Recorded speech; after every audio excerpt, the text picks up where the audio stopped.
My name is Crystal. I've got 4 children of my own, and I came to Burnett about a year and a half to 2 years ago, I suppose. No, just before COVID. I don't know how long that was. So, and I came to Burnett because the church I had been attending for approximately 7 years didn't feel comfortable there anymore.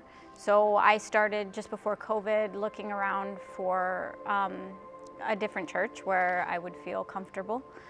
And most of my life I've been looking for a church that felt like home, because I hear people talking about how, oh, their church is great, and I've never had that experience.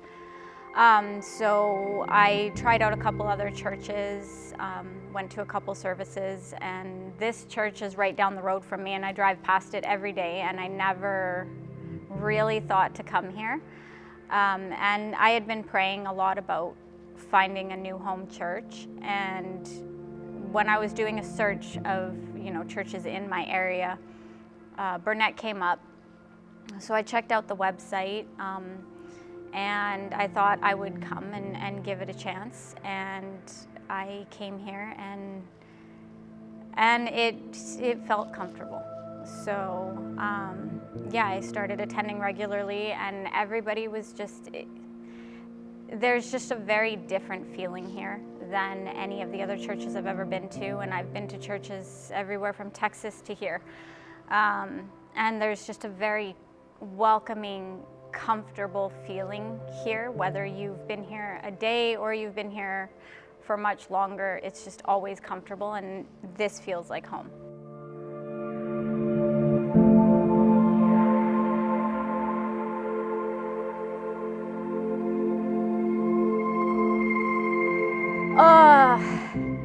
November was a really rough month. Typically, my bills are all good. Everything runs smoothly in my house, but I guess like most people, we're all kind of like one paycheck away from being homeless, if you miss that paycheck.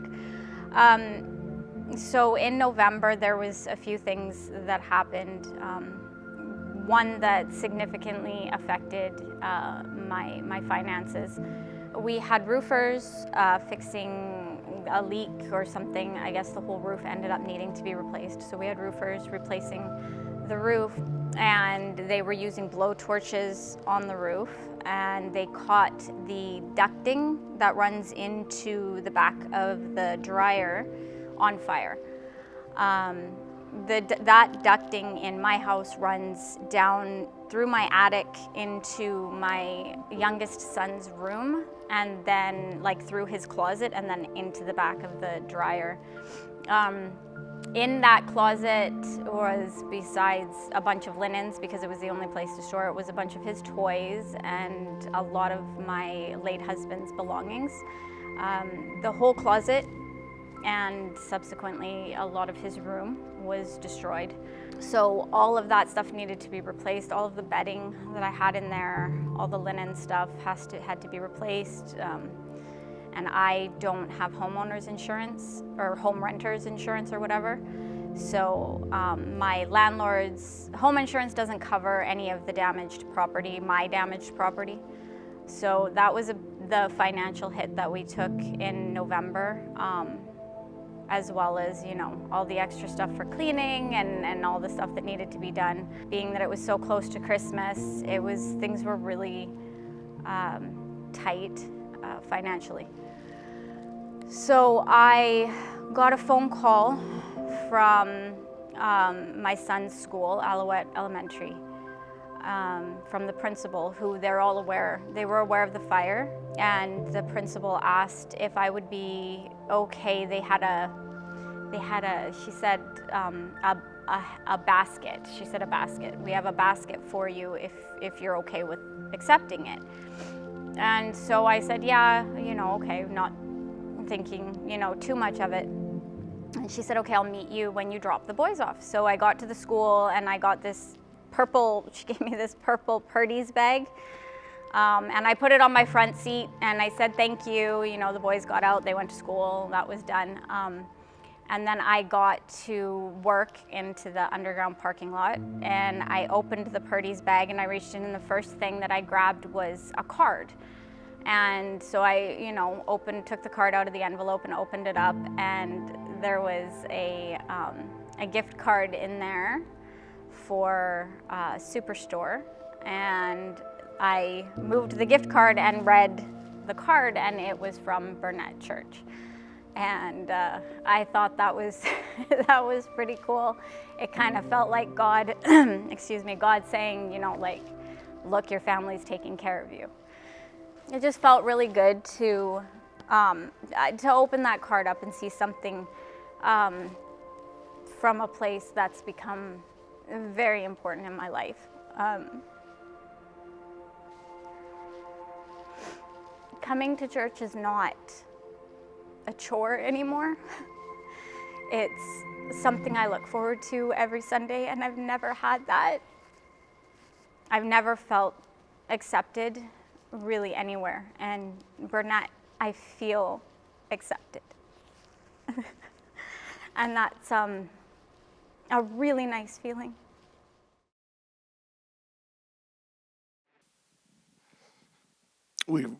You might have missed this. We recorded that a few years ago now. And I wanted to show it again this morning because we're getting ready to talk about our season of generosity. What she's referring to is a campaign that we've been doing for years and years, and it's had different iterations over time. Right now, what it looks like is we come together with some of our local schools every year. We ask them, tell us who in your community is in need. And then we try to partner with them. So the school is already going to do, like she said, a basket of food. And we come alongside and try to give gift cards to every one of those baskets at the 5 or 6 schools that we're partnering with. I was just talking to Nicole this morning. So far, we know of 120 families that need some help. And there's still one school to report. Church, it's a great opportunity that we have every year to make some really meaningful impact. And I know that sometimes it's like, hey, I'm gonna give a gift card to some kid at some school, and it's nameless, and maybe that's tough, but it's not nameless. It's real people who have real needs that we get to help. So every year we set a goal. We've said this year we're hoping to raise $20,000 to go into these gift cards so that we can give an extra $150 or $200 per family at Christmas time to families that really, really need it. So if that sounds like a good thing to you, somebody called me last week after they heard me make this announcement and picked up the phone and said, hey, how do I do this? There are a number of different ways. You can go to our website at burnettchurch.com/give. You can use the tap dot. I mentioned that earlier. You do it on your phone right now if you want to. There's a little catch-all that you have to get when you do the giving that says generosity. Or you can just call the church office and we'll help you out with it. It's such a fun thing to see how every year God enables us to come through and meet some needs, and I hope that you'll do that again this year with us. The other thing that I wanted to show that video about is because over the next number of weeks, we're going to have a conversation just about who we're becoming and where we're headed. I think it's good at least once a year to kind of stop and say, hey, who is this church called Burnett? What are we about and where are we headed? And the series is going to be called Deep and Wide. I've been saying for a number of weeks now, hey, there's a book out in the foyer that you can get your hands on and read. It will help you out a lot if you want to fill in some of the gaps, because there's only so many things a guy can say in 4 weeks of half-hour sermons. But there's a lot more to say about it. And we want to do as good a job as we can helping you lead on, because every time that we get excited and every time we get some vision, it does mean a few changes. So part of what we're trying to do is just lead through change really well. I'll talk about that a little bit more later. At the heart and core of who we are as a church, and again, that was 3 years ago, right? So this isn't a new thing for us. We want to be a place where people can belong. We want to be a place where people can come and get a sense of community belonging and be on their spiritual journey, even if that's been a difficult road for them in the past. Because you know what? You would think that church, by its very nature, should be one of the most welcoming places in the world. But that is not the experience that everybody has with church. Maybe you have heard some of these things when you've invited a friend to church. Oh, I'm afraid to go there because God will hit me with a lightning bolt. Right? The assumption is, I'm not good enough to go to that place. Right? Which is crazy because we're going to talk, a lot about how it's the total reverse of what the story is supposed to be. But there are a lot of people that feel like they have to get all their stuff together before they walk through the doors, Another really common question, I don't have anything to wear. Seriously. Tyra said, look at me. Wear your sweatpants. Who cares what you wear to church? But there are a lot of places that have all these different barriers and boundaries. And that's just not even like acknowledging the fact that a lot of people have had a lot of really weird things said to them by church people, right? Church hurt is a thing. And, it feels like we're not a safe people and this isn't a safe place. That's the impression that so many people have. And it's easy for us who have been here for years and sometimes generations to forget how complicated it can be to just walk through the doors of a local church. I think the only way to change that is to own it, to acknowledge it, to be aware of it, and then to do something about it, right? Nobody else is going to change people's impressions of what church is like unless we do. It's up to us, right? So for over the next number of weeks, we're going to explore some concepts that we've already been fleshing out. You'll hear me say things and be like, you've been saying that for years. It doesn't come from the book. No, you're right. The book is just a tool to help us think differently and sharpen ourselves, right? But that book helps us to explore some of the ideas that churches perhaps should or could, wrap themselves around, and that would enable us to be different when it comes to people's experience. That you can design a church to encourage people who don't even go to church to want to come, and then when they come, want to come back. Right? At the center of it is this acknowledgement that we are often the ones who make it confusing. Right? We are often the ones that muddy the waters or make the pathway unclear when it comes to what it means to follow Jesus, right?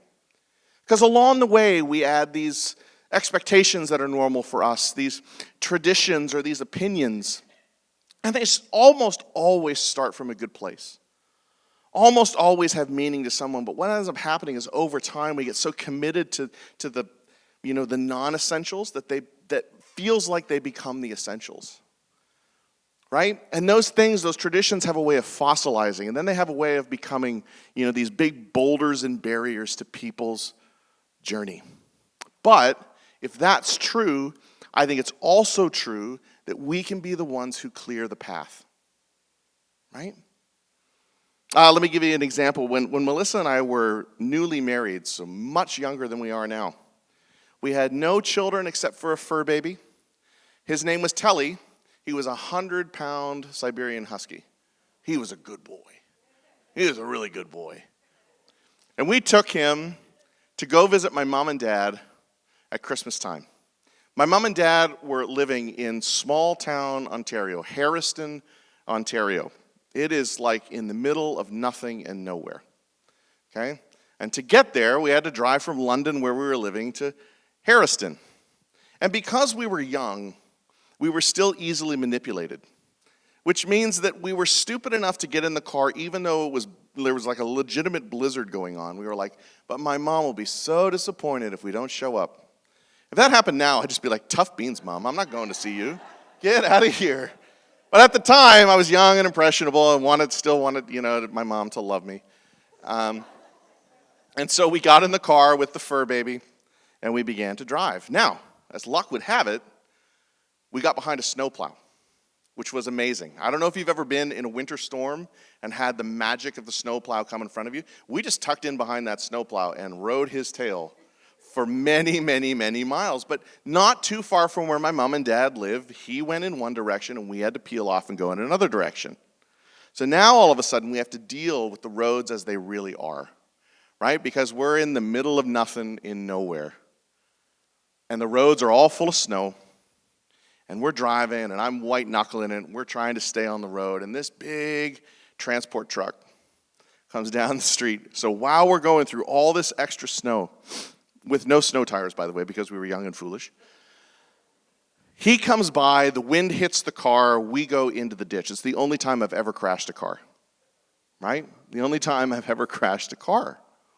What's the point? The point was that snowplow was really helpful, and it was much easier to get where we were going when the road was clear, right?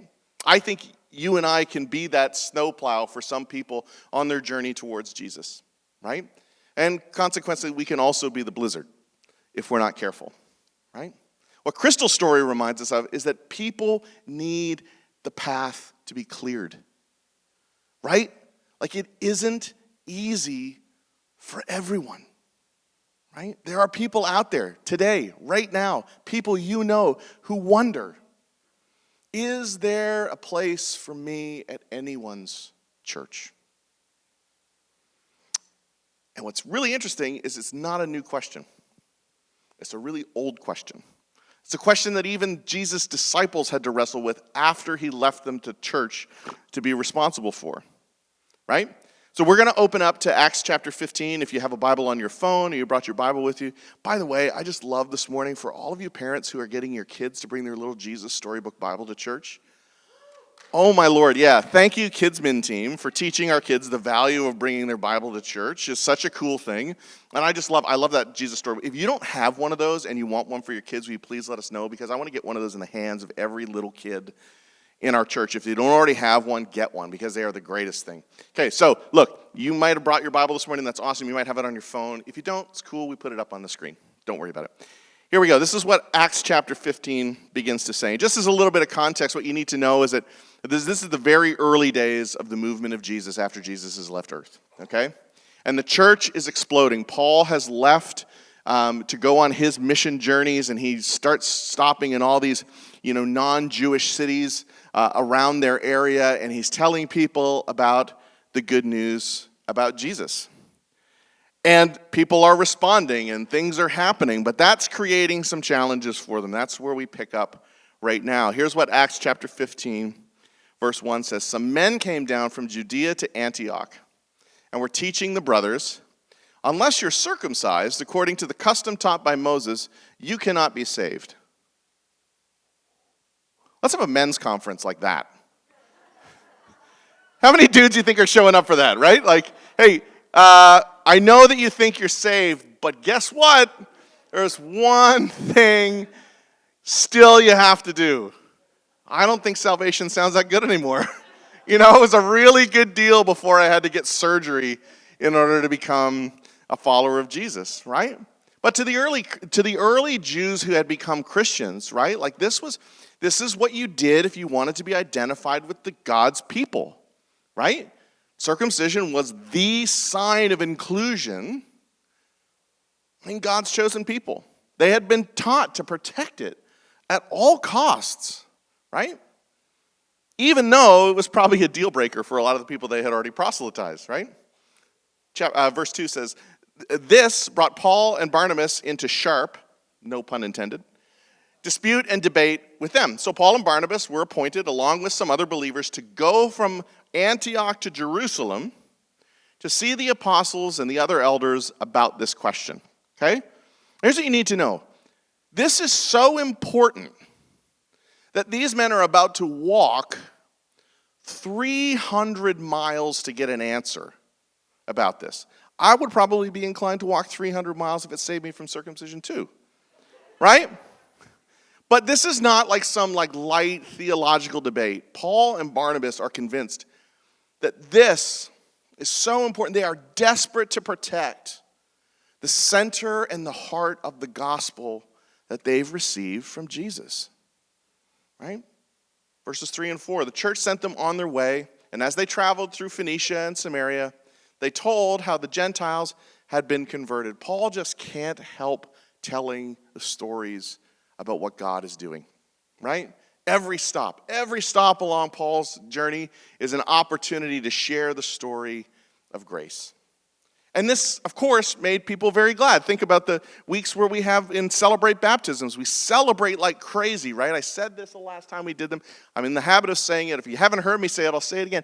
This is the most important thing we do, right? Is to celebrate with people who have decided to give their whole lives to Jesus, right? So everywhere Paul goes, it's like they have a baptism party, right? They celebrate the lives that Jesus has impacted. Right? They were welcomed by those churches. They were welcomed by the apostles and the elders. Eventually they get to Jerusalem. And they tell those guys everything that God's been doing in all these other cities. It says in verse 5, then some of the believers who belonged to the party of the Pharisees stood up and said, the Gentiles must be circumcised and required to keep the law of Moses. Okay? Did you just catch that? I think that's super interesting. There were Pharisees who had become Christians, right? Like if you don't know a whole lot about the story of Jesus in the Gospels, the Pharisees are the religious guys who Jesus is always fighting with, right? In most of the stories you hear about Jesus, there's a few people watching on. There's Jesus' close followers. Then there's the kind of the crowd of people who had become interested in Jesus because, this guy does some neat magic tricks. And so they would come and they would hang out with him because he healed people and he did all these amazing things. Sorry, they weren't really magic tricks in case anybody didn't get the sarcasm in that. I know not everybody speaks that language. Jesus was doing some incredible things, and so there were people who were just curious about him because he did all these things, right? And then there were the Pharisees, and they followed Jesus because they hated what he was doing, because they were threatened by it, because Jesus seemed to be tearing down everything that they thought was important.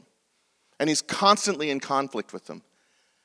Those guys are welcomed in the family of God that Jesus put together. That should hit you like a ton of bricks.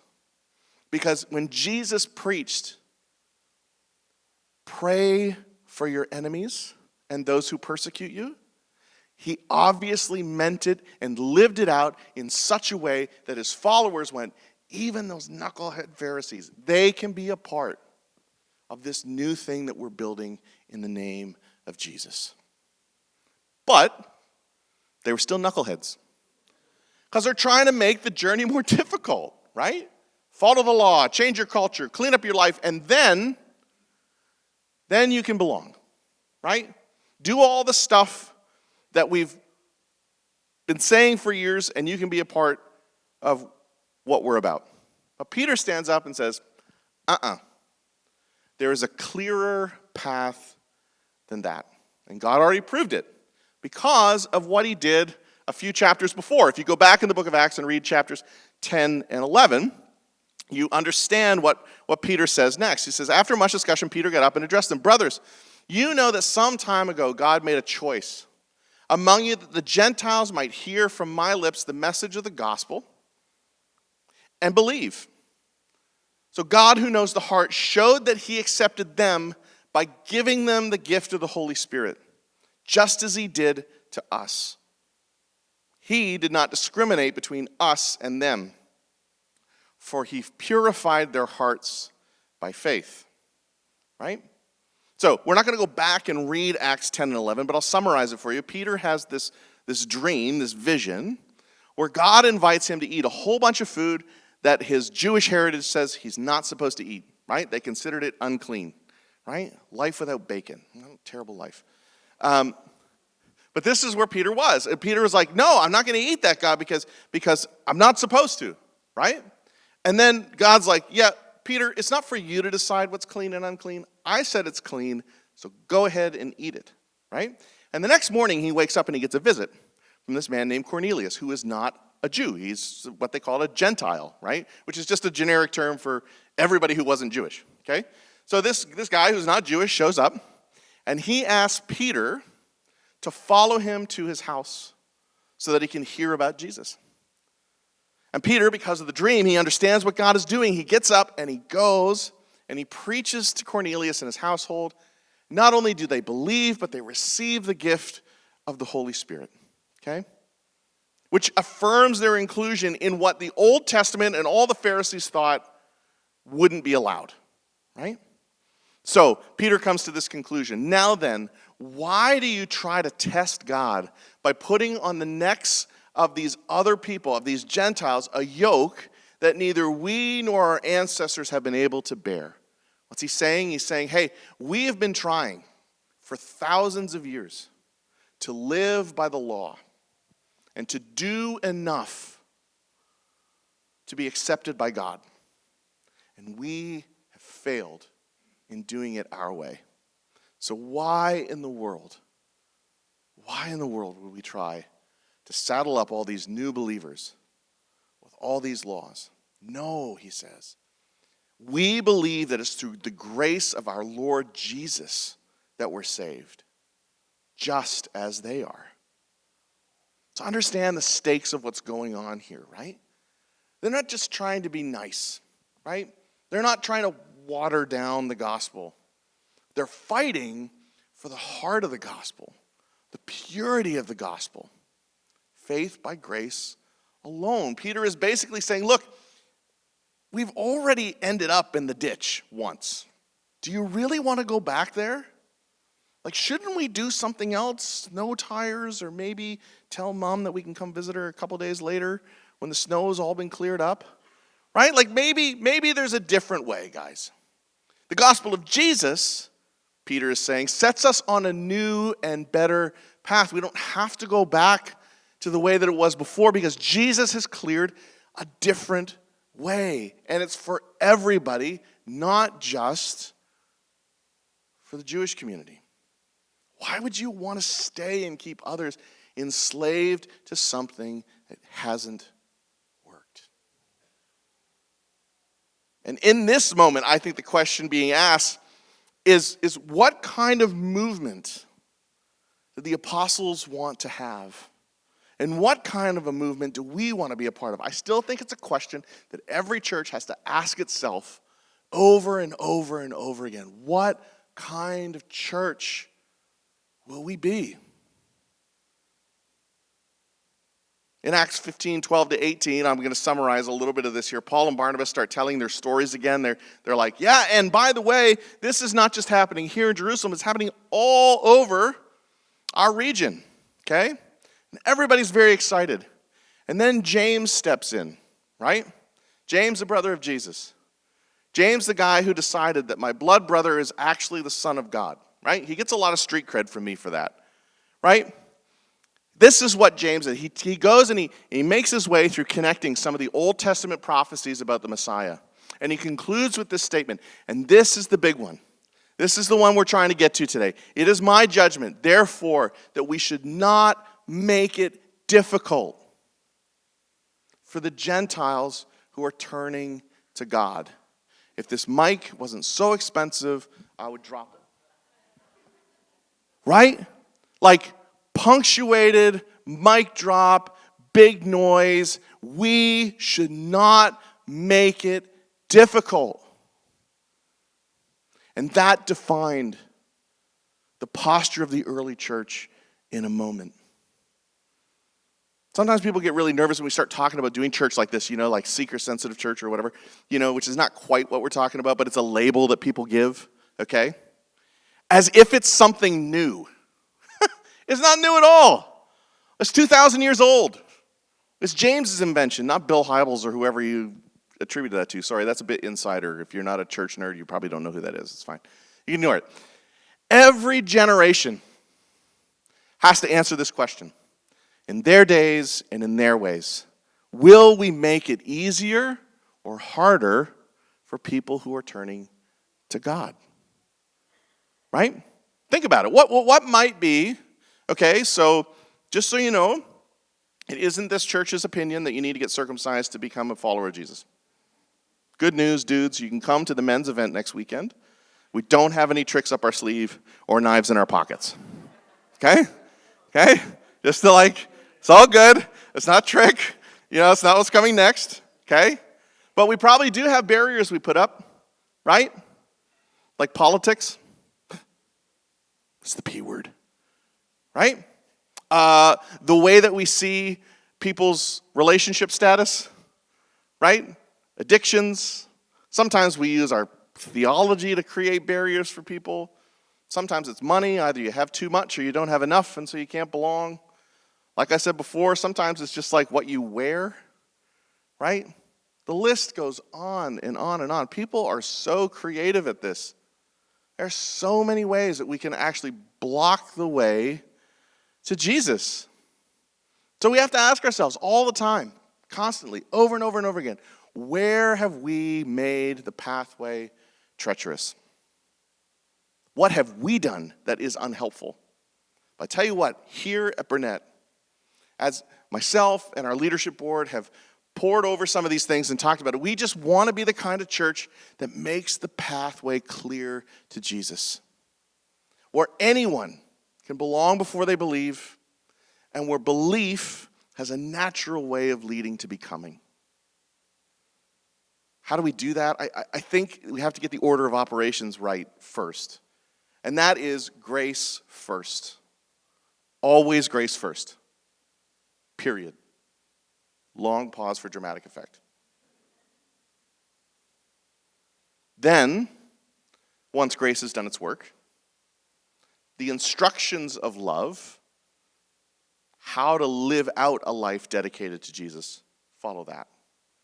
And in that context, they make sense. Because often we forget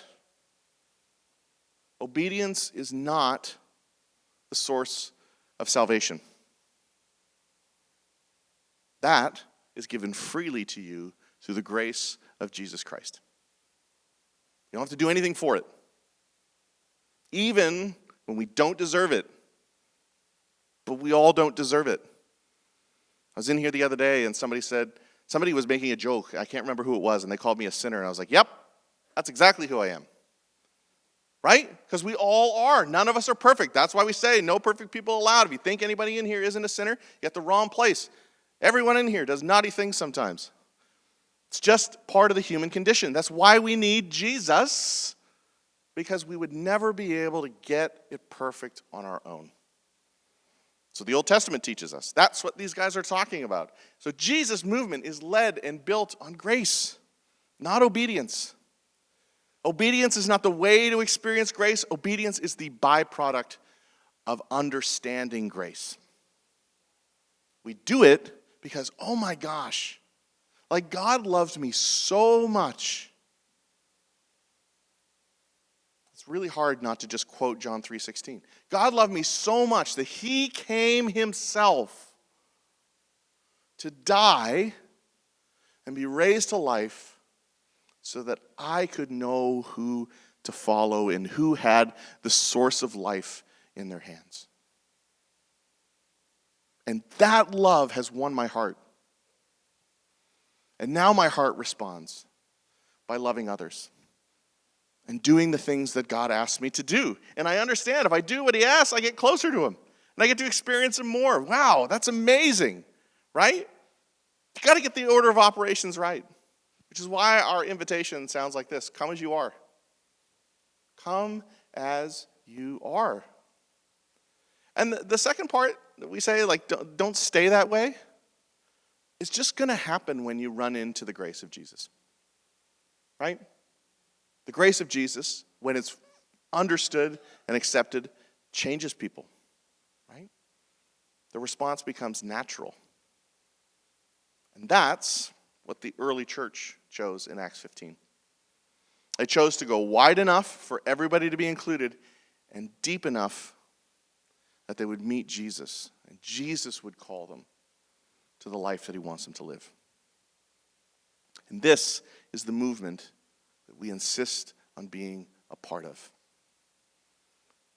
Maybe that doesn't sound like much to you, but if you don't believe me and you didn't believe Crystal, I've got one more person that's going to tell you it's not that common. Can you run the Grant video? I can come with my questions, I can come with my doubts, and just as I am.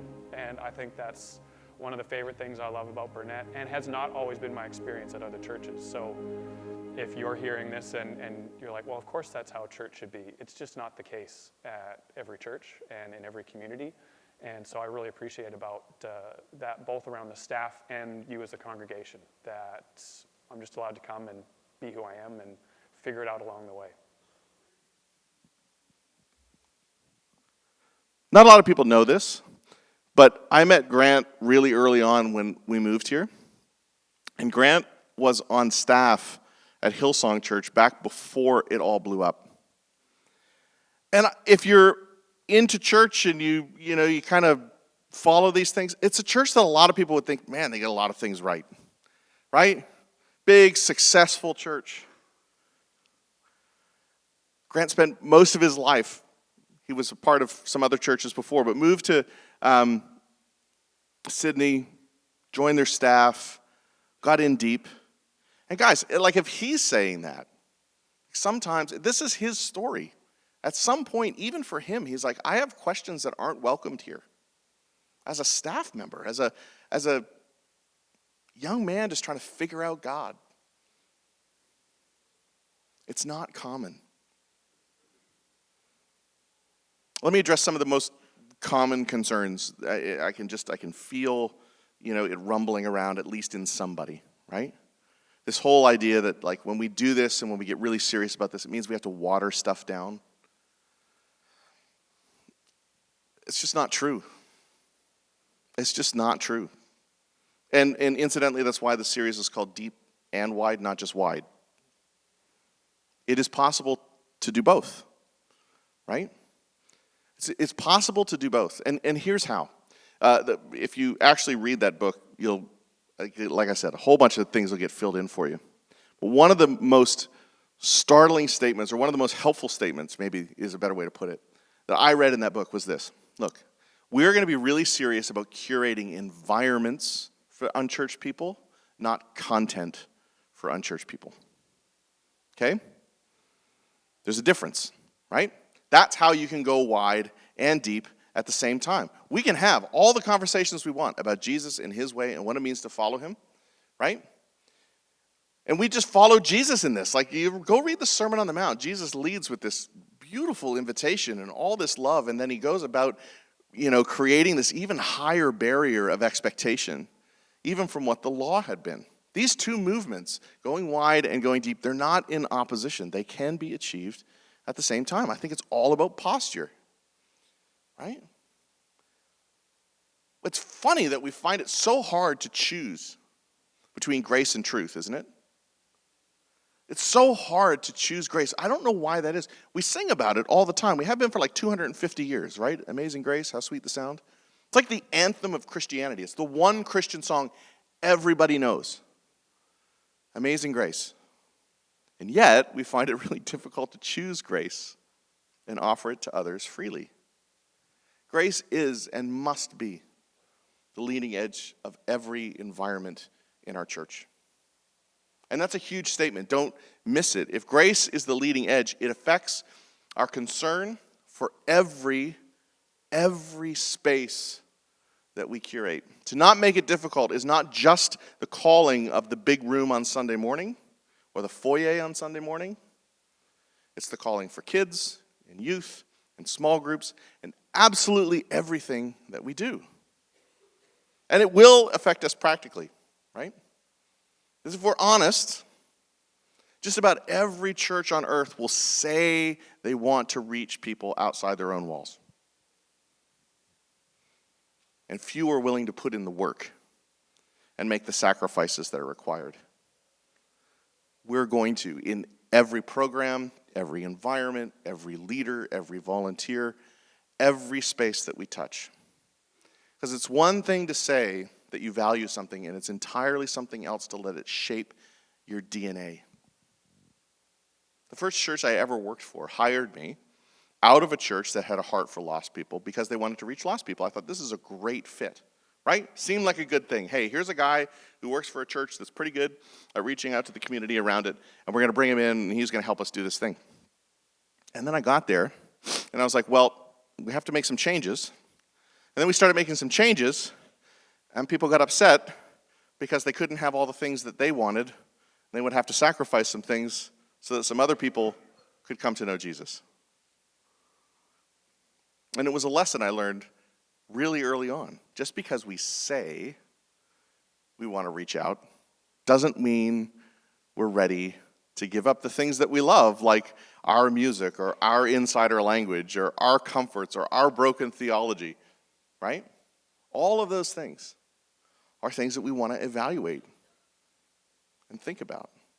Because when you think about it, what we do is just. I hate that word in the English language. You ever notice that anything that you say just about isn't just? You notice that? Oh, it's just a joke. No, it's not. That's not what you mean, right? So it's just a collection of environments, right? Like our houses are a collection of environments. We have different rooms and different spaces for different things, right? And like your home, it can either be easy to accomplish those things in there or more difficult to accomplish those things in those spaces if you don't think about it and you don't pay attention to it and you don't do the work, right? I have no idea how which one do I want to pick on? Good. How my son sleeps in his bedroom. Because there's so much junk in his bedroom. It is everywhere, right? Do you ever come home at night? Does anybody else ever do this? You come home at night, you realize that people have been living in your house and you're trying to make dinner in the kitchen, but other people have used the kitchen all day, and so the kitchen is not clean. And so before you can make dinner, you have to rage clean the kitchen. Yeah? Does that happen to anybody else? Happens to us all the time. It's awful. You know, you need a clean kitchen in order to use the counters to prep the food that you're supposed to prep in the kitchen. Yes? Right? That's exactly the same thing here. If we don't pay attention, things have a way of descending into chaos. Every space, every environment, everything kind of falls inward. And what we need to do is we need to push back on the tendency for everything to fall inward. So a couple of really practical things. I'm almost finished. You know, we have to assume that we have guests here every week, all the time. Assume people are in the room who don't know the story, right? Assume that every time we get together, it matters. We had a core night event here a couple of months ago, and somebody said at that event that one of the things that makes it difficult to bring people out to church is that some services just seem to be more important than others, you know? And I don't disagree. I mean, we roll out the red carpet for things like Christmas Eve and Easter and, things like that. But I want every service to be, meaningful, to be an opportunity for somebody to come, find community, grow, be accepted, meet Jesus, right? I think that can happen on any given Sunday. Every Sunday can be important. Every time the church gets together is an opportunity for God to speak through his church, right? We need to keep trumpeting this idea that there are no perfect people allowed, right? Grace first. What do I think that means? I think it means to steal something from Ted Lasso, be curious, not judgmental. Ask questions. Ask great questions, right? Make it obvious that no matter who they are, you're excited to see somebody here. Learn to listen super intently. And the third thing, we've been talking about this for a while. We'll just keep trumpeting that. I think the facility matters. I think the way that the spaces we meet in matters, right? I think as much as any of our staff, just people walk into this space and it says something. What's it saying? Right from the parking lot. Here's the truth. Every one of us is a well-trained, highly tuned in consumer. Every person you know is a highly trained, very well dialed in consumer. You know what that means? We judge everything all the time. You drive in the driveway, judge. Come through the doors, judge. Right? You can use the word evaluate if you want, right? They tell us that people have decided whether they come back to our church within 7 seconds of coming in the building. Which means it wasn't the music or the guy who talks too much that they decided to come or come back. They've already made the decision, right? Everything we do says something. And if you don't think that's true, it's not biblical, I invite you to read Leviticus. I know you've never read it before. But it's literally an entire book of the Bible about what the church should look like. like Old Testament church, right? It matters, and it's mattered from the beginning. The pull inward is so strong. It requires extreme ownership on our part to fight against it, right? But a church that continues to choose over and over again that it's not grace or truth, it's not deep or wide, but it is both, becomes the kind of place that God shows up in over and over and over again, or at least people experience God in because we cleared the road in front of them and let them see him for who he really is and didn't get all of our junk in the way. If you've been here for a while and it feels like I'm just saying things I've already said, good, right? Vision isn't sticky, and it has a way of sort of like falling away. So I'm doing my job if you feel like, oh, Tim, we've heard you say this before. But can I say that I just think I'm more committed to it, more serious about it, right? It's like pencils have a way of getting dull, and I want to sharpen ours, right? I think that God has so much he wants to do in our city, in our community, and he wants us to play a part in it. Sometimes I shy away from saying things like this. I want you to look around the room for a quick second. There's all kinds of people here. It's a beautiful thing. And there's all kinds of empty seats. That's an ugly thing. No, I'm dead serious. First of all, somebody paid for those seats, so we should probably do something with them. Somebody paid for this building, so we should probably do something with it, right? But here's the thing. I want you to look at the seats again. And I want you to imagine the person in your life that you wish was here and they're not here. Because when I look out and I see the empty seats, I want them full.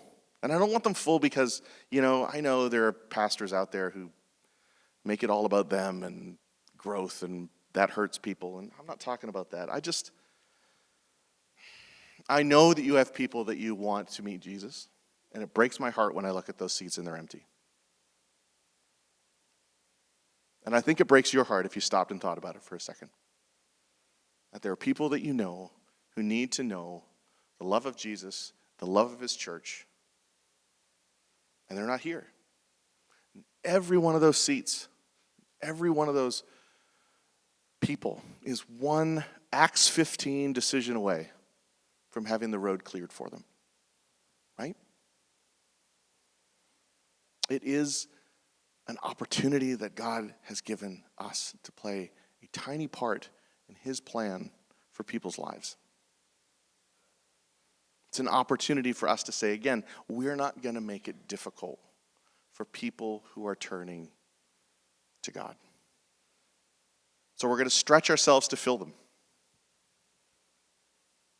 Right? We're going to learn to be the fleet of snowplows that make the road clear. We're going to think about every space, every room, every environment, every ministry. We're going to call every leader and every volunteer to help us work with God for the people that he wants to minister to through this church.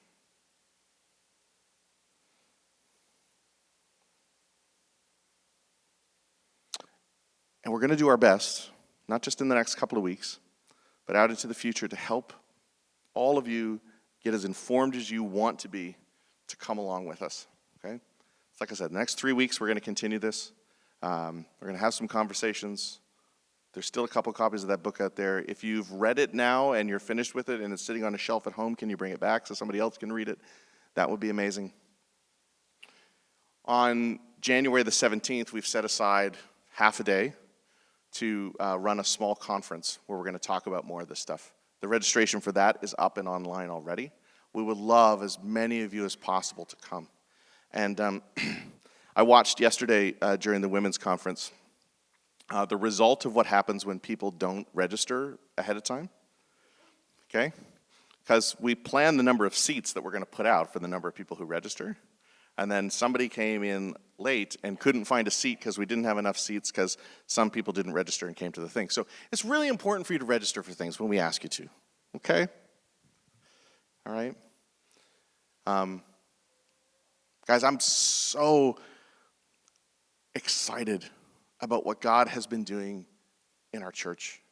I'm so thrilled for the trajectory and the unity and the vision that he's given, not just me and our staff, but our leadership team, our board. I hope that you will begin to pray for some of those people that you thought about when I said, look at the empty seat. Maybe you're already praying for them. Maybe you just need to re-engage in that. It is going to be such a great ride. Thank you for already being a part of it. Thank you for praying for the future of it. Let's continue to sharpen our pencils and dial ourselves in. Let me pray. I'll have a couple of announcements and then we'll get out of here. Jesus, thank you so much for today. Thank you for this church. Thank you for all that you've already done in and through her and her long history in this community. Thank you, God, that you have a heart for us for the future. Thank you for the gift of vision and energy. God, as we try our best to join you in this movement of churches that are wide and deep, give us insight, energy, vision. Help us to represent you well out in our neighborhood this week. We ask all this in the mighty name of Jesus. Amen. You want to say something? I wasn't supposed to make it awkward? Oh, that is my game, babe. Let's just grab it and embrace it. And do you need the mic now? Oh. I just want to say a big thing. I just want to say a great big thank you to everyone who volunteered over this past weekend for Sisterhood. You guys are so fantastic. I so appreciate how you guys just sacrificed your time and energy, and they're still sacrificing because we had a group of people who put out a lovely spread of food for everyone out in the foyer. So we'd love for you to stay, enjoy. Pick up your kids first, please. But stay and enjoy just the lovely food that we have out there. That was a good announcement. Good job. Next Saturday, we've got a men's event here at 6 p.m. Larry, do I have that right, or 6:30? 6 p.m. Larry and his team have got some invitations for you. If you haven't already gotten one, we would love you to come out for that next Saturday. We're starting a series of lunches for our 55-plus community on Tuesdays, starting on the 18th of November. So for 4 in a row, we'll do those, and then we'll hit the new year. We'll figure out what the schedule is going to look like there. Reina Torres is going to host those, and we're going to bring in some sandwiches and coffee and all that kind of stuff. So if that's you, or you identify as 55+, you are welcome to come out to that and join us on Tuesdays for lunch. Just no agenda except for connecting and being able to spend some time together. And then I also wanted to highlight something. We had it in our pre-service reel, but Sharon Scramstead, are you still here? There you are. Sharon came to Melissa and I about a month ago with an idea for a ministry that she wants to launch called the Table Project. And in short, it's a way for a team of people here to use our kitchen facilities to make meals for people who might need a little bit of extra help. So there's two things. You could talk to her about becoming a part of that team. It's just going to be a rotating monthly thing where people get together and make a bunch of food in there, and we freeze it and we make it available for others. And then also we need to do a little bit of work in the kitchen before that. So on the 29th, at 1 p.m., we're going to just spend some time in there cleaning things up and making lists about what we need to restock and all those kinds of things. If you have any questions about that, I would highly encourage you to talk to Sharon. That video will run over the next few weeks, and we'll send it out, and you can get some more details than that. That's the quick version. And the most direct version is to chat with Sharon after the service. Okay, enough talking. We love you guys. Thank you so much for being here today, and have a great week. Stay, eat some food. Be blessed.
Every week, someone in our community is wondering if faith has answers to the questions they're asking.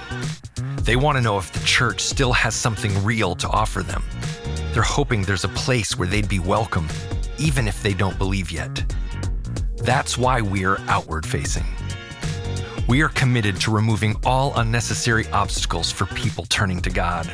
It's not about marketing, it's about mission. Jesus said he came to seek and save the lost. The early church made it their priority to reach people who were far from God. Acts 15 puts it this way: we should not make it difficult for those turning to God. But the truth is, churches naturally drift inward, toward insiders, toward the people who are already here. And the more we prioritize our own preferences, the harder we make it for new people to take a step toward Jesus. This isn't about being flashy or attractional. It's about being a church that unchurched people love to attend. It's about being intentional in reaching people who are actually far from God, in creating spaces where it's safe to belong before you believe, and designing every space and experience with the unchurched in mind. Because every community should have a church that looks and loves like Jesus. Hi, my name is Sharon, and I want to share an exciting new ministry opportunity with you called the Table Project. Have you ever found yourself or know of anyone who's been in the following scenarios? Maybe you're struggling with a health issue, whether physical or mental, and you just can't muster the strength to prepare a hot, nutritious meal. Maybe some unexpected bills have come up, or you've lost your job and you're finding yourself in a financial pinch and the cupboards are getting a little bit bare. Maybe you're just exhausted from working all week and want a break from cooking dinner for your family. The Table Project is a solution to challenges just like these. The purpose of this ministry is to provide access to hot, nutritious meals for anyone in our church or community to take home and enjoy in times like these. So how are we going to accomplish this? Through a team of dedicated and rotating volunteers who will help prepare these meals on a monthly basis. While we are still working on some of the logistics, we wanted to get the word out now, hoping we can have our first meals ready to go for January. We will need to spend an afternoon cleaning, organizing, and restocking our kitchen to prepare for this task. If you are willing to hear a little bit more about the vision for this ministry and help us with our kitchen, we're looking for volunteers for November the 29th at 1 p.m. Thank you so much for listening to my heart for this community. If you'd like to join us in this ministry, you can sign up on our church website or call or email the church office. They'd be happy to help. Thank you.